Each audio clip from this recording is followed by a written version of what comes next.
Election का दौर जारी है और अगर जम्मू कश्मीर की बात करें तो जम्मू कश्मीर में लोकसभा चुनाव का पहला फेज जो है वो 11 अप्रैल को होगा और उसी के लिए जो है वो सियासी नेता जो है वो अलग अलग जगहों पर जाके लोगों के बीच में बैठ रहे हैं और वोट मांगने की जो वो अपील भी कर रहे हैं। लेकिन आज हम पहुंचे हैं बॉर्डर इलाके में, यानी सांबा जिला का इंटरनेशनल बॉर्डर जो है ये गांव बिल्कुल जीरो लाइन पर है। ये गांव बैंगलाड है और यहां पर आज भारतीय जनता पार्टी ने एक चुनावी रैली भी की है। लेकिन आज हमारे साथ बात करने के लिए मौजूद हैं former minister doctor Devendra Kumar Manyal ji. इनसे जानेंगे कि जो कांग्रेस ने अपना मैनिफेस्टो जारी किया है चुनावों को लेकर, वो मैनिफेस्टो को किस तरह से देखते हैं और उसके साथ साथ बॉर्डर के इलाके की बात करें तो आने वाले दिनों में अगर भारतीय जनता पार्टी सत्ता में वापस आती है तो वो बॉर्डर के इलाके के लिए और क्या क्या डेवलपमेंट जो है वो आने वाले दिनों में कर सकती है। इन्हीं से पर बात करने के लिए मेरे साथ मौजूद है डॉक्टर साहब। डॉक्टर साहब, सबसे पहले मेरा यही सवाल रहेगा, आज आप बॉर्डर के इलाके में पहुंचे हैं और बॉर्डर के इलाके में पहले नेटवर्क कनेक्टिविटी जीरो होती थी लेकिन आज नेटवर्क कनेक्टिविटी भी बराबर है। लेकिन अहम सवाल यही है कि जिस तरह से बंकर्स बनाए गए, 3% का आरक्षण दिया गया, अगर भारतीय जनता पार्टी दोबारा से सत्ता में आती है तो क्या और डेवलपमेंट जो है वो बॉर्डर के इलाकों के लिए देखने को मिलेगी? और कहीं ना कहीं लोगों में गुस्सा भी है कि बंकर्स की जो निर्माण कार्य की जो स्पीड है वो बड़ी कम है और 5 मरले के प्लॉट की बात की गई थी, बॉर्डर भवन की बात की गई थी, इस पर कहीं ना कहीं भारतीय जनता पार्टी पीछे चली गई है। लेकिन बंकर जो वो बनाए गए, लेकिन आने वाले दिनों में क्या इस पर भी काम किया जाएगा?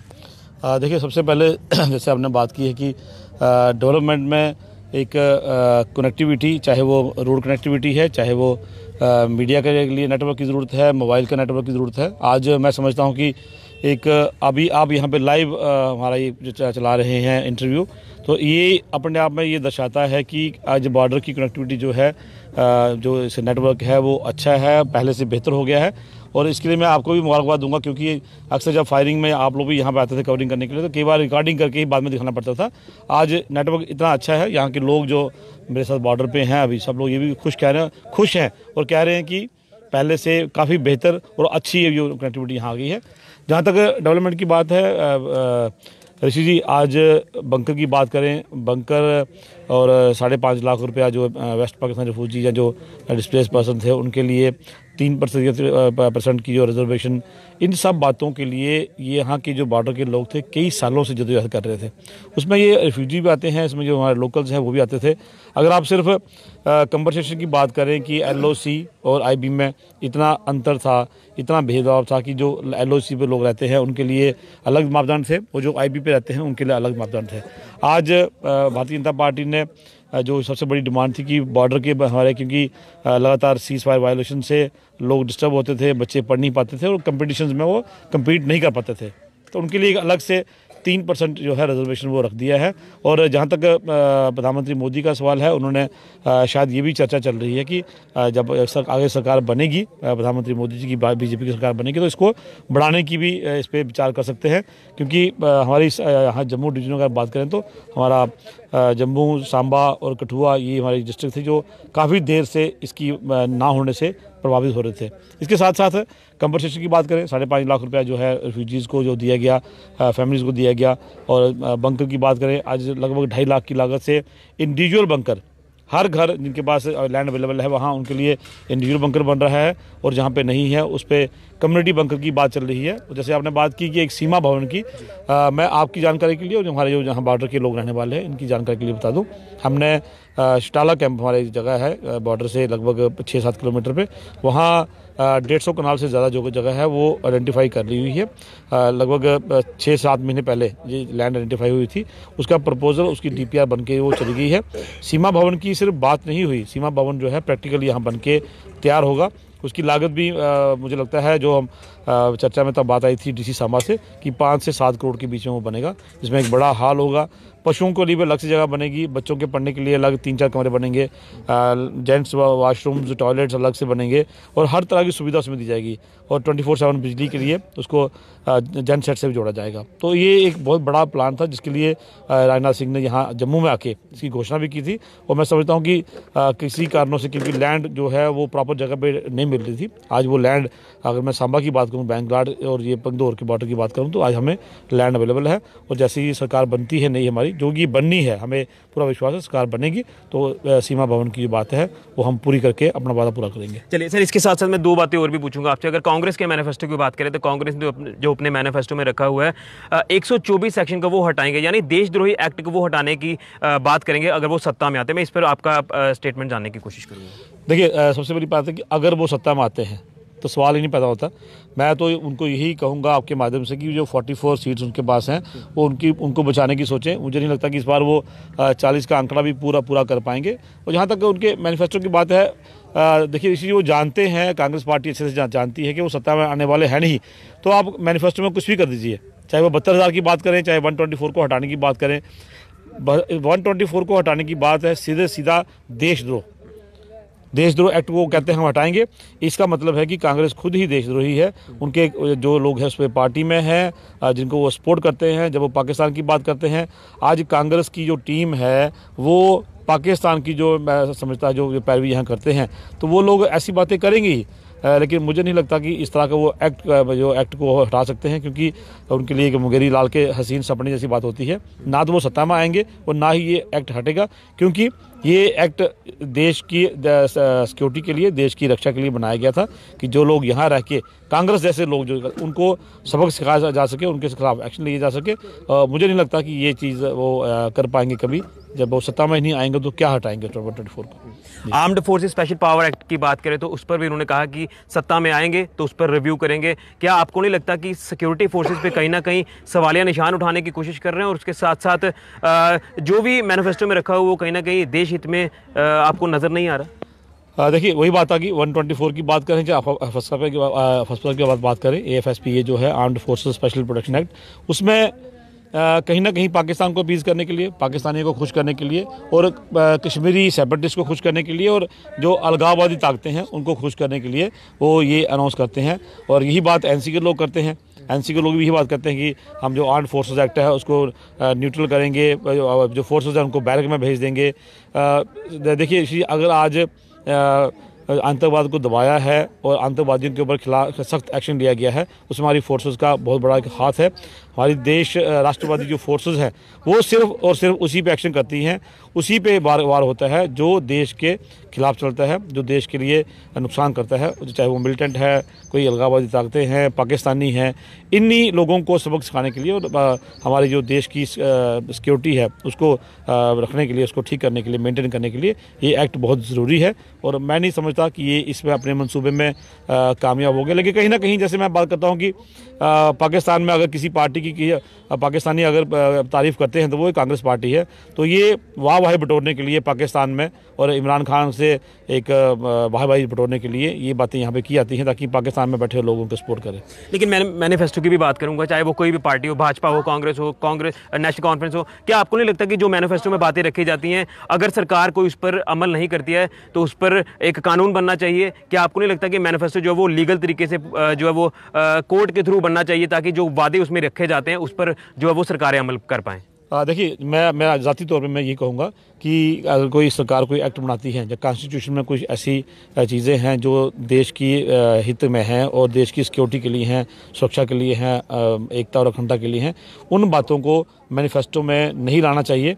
और मैं ये समझता हूँ कि कोई भी पार्टी हो, चाहे कोई पॉलिटिकल पार्टी हो, इन बातों से उसको परहेज़ करना चाहिए, क्योंकि संविधान जो है वो एक हमारी एक पवित्र, एक पायस हमारा एक बुक है जिससे पूरा हिंदुस्तान चलता है। कोई भी राष्ट्र जो है वो अपने एक संविधान के उस पर चलता है, और उसमें हो जहाँ देश हित की बातें हों, इनको मैनिफेस्टो में वो हटाएंगे या लाएंगे, मुझे नहीं लगता।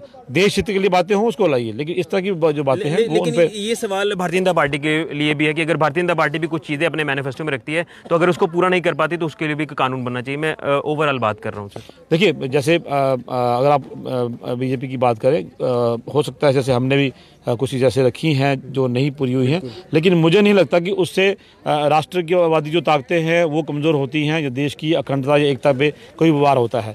तो जो कुछ चीज़ें ऐसी होती हैं जो आप संविधान में चीज़ें ऐसी होती हैं जिनको आपने पार्लियामेंट के थ्रू लोकसभा में और राज्यसभा में पास करना होता है। और देखिए, जब एक बिल है, जो कि अमेंडमेंट है, जो कि कोई भी संविधान की धारा है, उसको आपने रखना है या रिमूव करना है, उसके लिए आपको लोकसभा में जाना पड़ता है जहां आपकी मेजॉरिटी होनी चाहिए, फिर राज्यसभा में जाना पड़ता है जहां आपकी मेजॉरिटी होनी चाहिए। और जब 543 में से आपके ज़्यादा जो मैं समझता हूँ 50 2/3 जो मेजॉरिटी है अगर उसको पास करती है तो इट मीन्स कि वो देश हित में ही है। तो मैं ये समझता हूँ कि अगर हमने भी ऐसी कुछ बातें कही हैं वो चीज़ें अगर आगे जाके लागू नहीं हो रही हैं तो कहीं ना कहीं ये बात लगती है कि जो लोग देश के खिलाफ बातें करते हैं, जो देश में बातें नहीं करते हैं, वो नहीं चाहते हैं कि देश हित की ये जो कानून है ये पास हो। चलिए, मैं समझता हूँ मेंबर पार्लियामेंट युगल किशोर जी पहले रह चुके हैं और अब उनको दूसरी बारी कंटेस्ट करने का मौका मिल रहा है, लेकिन लोगों की एक शिकायत रही है कि वो लोगों के बीच में कम आए हैं। लेकिन अब जब इलेक्शन का दौर पास है तो अब लोगों के बीच में वोट मांगने जा रहे हैं। और कल कुछ वीडियो भी सोशल मीडिया पर वायरल हो रहे थे कि साफ साफ लोगों का गुस्सा जो है वो फेस करना पड़ रहा है कि MP साहब जो है वो लोगों के बीच में नहीं आए हैं। देखिए, इससे पहले भी हमारी कई बार वार्तालाप हुई है। मैं समझता हूं कि एक मुलाजिम होने के नाते जब मैं गवर्नमेंट सर्विस में था तब की भी बात करूं और 10 साल का जो कांग्रेस के जो हमारे MP थे उनकी बात करूं, 10 साल में मुझे नहीं लगता कि मदन लाल जी कहीं जम्मू में कहीं घूमे होंगे। और अगर आज मैं उनको जुगल जी के साथ बिठा दूँ तो अगर दोनों जो हमारे नेता हैं अगर एक गांव के नाम गिनाना शुरू करें तो मुझे नहीं लगता कि वो किसी भी एक पहाड़ी गांव का नाम बता सकेंगे। और जो सिर्फ नाम बताने की बात जहां तक है, मैं समझता हूं कि जुगल किशोर जी चाहे हमारा सोडम का इलाका है, समोठा का इलाका है, नड की जो हमारे पहाड़ी इलाके हैं, चाहे वदनई है, चाहे गंगेरी है, पहले MP रहे हैं जो हर गांव में और मुश्किल से मुश्किल रास्ता में वहाँ गए हैं। हम लोग लियान बुगुन की बात करूँ 6.5 किलोमीटर का सफ़र है जो हम दोनों ने एज MLA मैं उनके साथ किया था और एक बार नहीं 2 बार हम वहाँ पे गए हैं। हॉस्पिटल हमने वहाँ पे जो है वो शुरू किया था और जब हम पैदल गए तो MP साहब का ये उनका एश्योरेंस था कि अगली बार जब मैं आऊँगा तो यहाँ सड़क बनकर तैयार होगी। आज वो सड़क हमारी अप्रूव हो गई है और भारतगढ़ से लियानपुर की सड़क जो 9.5 किलोमीटर की सड़क है 13.5 करोड़ की लागत से वो बनने जा रही है। ये पहले MP हैं जो हर गाँव में गए हैं, लोगों की समस्याएँ सुनी हैं। देखिए 20 कॉन्स्टिट्यूंसी हैं, अब मैं सांबा के 320 गाँव की बात नहीं करूँगा कि 320 गाँव में गए हैं, लेकिन मैं समझता हूँ कि लगभग 70 से 80% उन्होंने एरिया कवर किया है। जबकि जो पहले MP होते थे, अगर मैं सांबा की बात करूं, गेस्ट हाउस में आके मुर्गे और खा पी के शाम को चले जाते थे, अपने कुछ खास लोगों को बुलाते थे और मीटिंग हो गई, सांबा का टूर हो गया। आज वो ऐसे MP नहीं है, वो सांबा में आते हैं अपने कार्यकर्ताओं को लेके, रिमोट से जो रिमोट गांव है वहां जाते हैं। आज मैं समझता हूँ उसी का रिजल्ट है। सिर्फ मोदी वेव की बात नहीं है, या BJP की बात नहीं है, कहीं ना कहीं उनका इंडिविजुअल जो उन्होंने काम किए हैं उसका भी असर है कि आज लोग जो हैं वो BJP को वोट कर रहे हैं। लेकिन कहीं ना कहीं अगर रिफ्यूज की बात करें, एक आखिरी सवाल पूछूंगा, रिफ्यूज का जो मसला था कि 5.5 लाख रुपए उनको मिलेगा, लेकिन बाकी के वो तो मिला, लेकिन कुछ बाकी की पेमेंट अभी भी बकाया, क्या आपको लगता है कि वो जल्द उनके खाते में आ जाएगी? देखिए ये बातें आई हैं हमारे जब कंपेनी के दौरान भी बातें आई हैं कि कुछ डॉक्यूमेंट्स की डेफिशिएंसी से कुछ डॉक्यूमेंट जो हैं इसमें लोगों का कोई दोष नहीं है। जो रिकॉर्ड रखना काम है वो है डिपार्टमेंट का काम, डिपार्टमेंट ने वो रिकॉर्ड नहीं रखा है। रिकॉर्ड अवेलेबल ना होने की वजह से इनको ये दिक्कत आ रही है। मैंने कंगवाला और सदोह गाँव में वहाँ भी हमने बात की थी और जैसे ही इलेक्शन खत्म होता है मैं आपके माध्यम से लोगों को अश्योर करता हूँ कि उसके बारे में कोई ना कोई जो है उसका हल निकालेंगे, ताकि जो लोग जेन्युइनली, क्योंकि मैं समझता हूँ कि एक ही गांव के जो लोग उठ के आए हैं, एक ही जो फैमिली में लोग उठ के आए हैं, अगर एक परिवार को मिल रहा है तो दूसरे परिवार को भी मिलना चाहिए। क्योंकि रेफ्यूजीज़ यहाँ आने के बाद उनको पर्टिकुलर जगह पे लैंड अलॉटमेंट हुई थी, तो जिस बंदे को लैंड अलॉट हुई है तो वो रेफ्यूजी है, ये ऑब्वियस है, ये अंडरस्टूड है कि ये वो रेफ्यूजी है। तो इन्हीं कंडीशंस को मैं समझता हूँ हमें कंसिडर करें और इसी के बेसिस के ऊपर हम उनको कंपनसेशन दे दें। लेकिन देखिए एक बात मैं यहाँ खुल के कहूँगा कि कंपनसेशन में भी घोटाले होते थे, कंपनसेशन में भी कमीशनें खाई जाती थी। तो आज भी ये कहीं ना कहीं दबी आवाज़ में ये बातें निकलती हैं कि कुछ लोग ऐसे हैं जो एजेंट बन के, लोगों के एजेंट बन के पैसे लेते हैं और उनको पैसे दिलवाने का झांसा देते हैं। मैं समझता हूँ उस बात को मद्देनजर रखते हुए कहीं ना कहीं सरकार ने इस बात को थोड़ी सख्ती की है कि जो अपने डॉक्यूमेंट्स पूरे प्रोड्यूस करेगा उसी को मिलेगा कंपनसेशन। लेकिन मेरी कोशिश होगी कि जैसे ये इलेक्शन हमारा ओवर होता है, MP साहब से रिक्वेस्ट करेंगे उसका हल निकाला जाए और जो जेन्युइनली जो लोग हैं उनको कंपनसेशन मिलना चाहिए। लेकिन भारतीय जनता पार्टी पर भी ये सवाल आ रहा है कि सिर्फ एक ब्रांड पर भारतीय जनता पार्टी चुनाव लड़ रही है, मोदी मोदी मोदी, लेकिन अपने जो नुमाइंदे हैं उन पर कहीं ना कहीं अपने आप पर भी यकीन है और इसीलिए मोदी ब्रांड के नाम पर जो है वो वोट मांगे जा रहे हैं पब्लिक से। भारतीय जनता पार्टी का हर कार्यकर्ता कमट कार्यकर्ता है, मेहनती है, ईमानदार है। आप किसी भी डिबेट में किसी भी लीडर से, मैं जम्मू कश्मीर की बात मैं नहीं कहूँगा क्योंकि मैं सांबा का MLA हूँ, तो मैं यहाँ रहा हूँ, किसी से बात कर दीजिए। अगर ऋषि जी मैं लाइव आपको कह रहा हूं, अगर कोई भी एलिगेशन डॉक्टर मनियाल के ऊपर आया या डॉक्टर जुगल जी के ऊपर आया, अगला इलेक्शन का टेस्ट नहीं करेगा डॉक्टर मनियाल, ये मैं दावे से बात कर सकता हूं।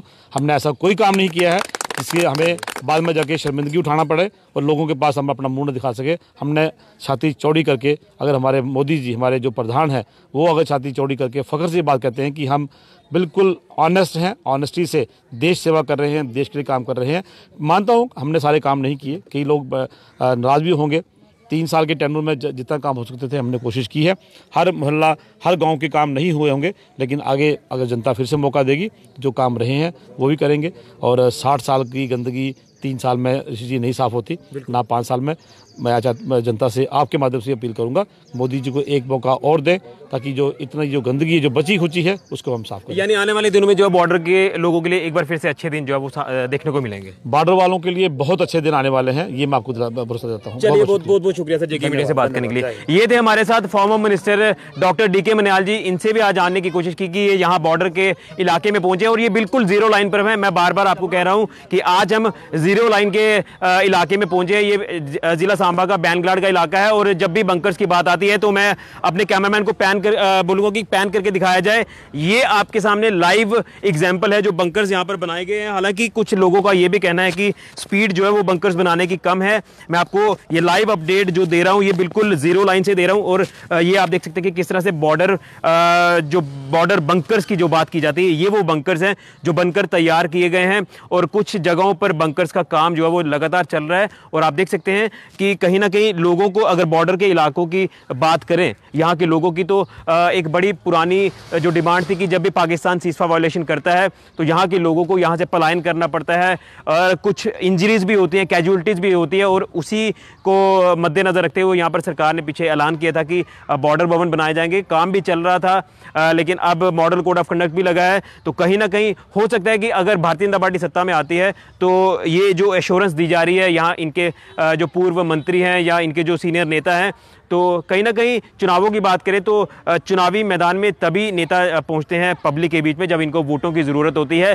लेकिन अब ये देखना होगा कि कौन पार्टी कहां स्टैंड करती है। मेन मुद्दा इस इंटरव्यू का यही था कि आखिर जो कांग्रेस ने मैनिफेस्टो जारी किया है कि वो देशद्रोही एक्ट को भी ख़त्म करेगी अगर वो सत्ता में आएगी और उसके साथ साथ armed forces special power act का भी रिव्यू करेगी। और उस पर नेशनल कॉन्फ्रेंस के उमर अब्दुल्ला और PDP की महबूबा मुफ्ती ने भी कांग्रेस को सपोर्ट किया है इस armed forces special power act को रिव्यू करने पर। तो कहीं ना कहीं इलेक्शन का दौर जारी है, नेता जो है वो लगातार कोई ना कोई बयानबाजी करते हैं, वोट किस तरह से लेने हैं, पब्लिक को किस तरह से लुभाना है, ये सब कोशिशें अब लगातार चलती रहेंगी। और जम्मू कश्मीर में पहले चरण का मतदान जो है वो 11 अप्रैल को होने जा रहा है। तो बढ़ चढ़कर इस पूरे लोकतंत्र के महापर्व में हिस्सा लीजिए और अपना वोट जो है वो जरूर कास्ट करिए। तो ये था लाइव अपडेट सांबा सेक्टर के इंटरनेशनल बॉर्डर बैनगलाड़ से, जो कि बिल्कुल जीरो लाइन पर है। फिलहाल के लिए कैमरामैन राहुल के साथ ऋषि खजूरिया, जेके मीडिया के लिए।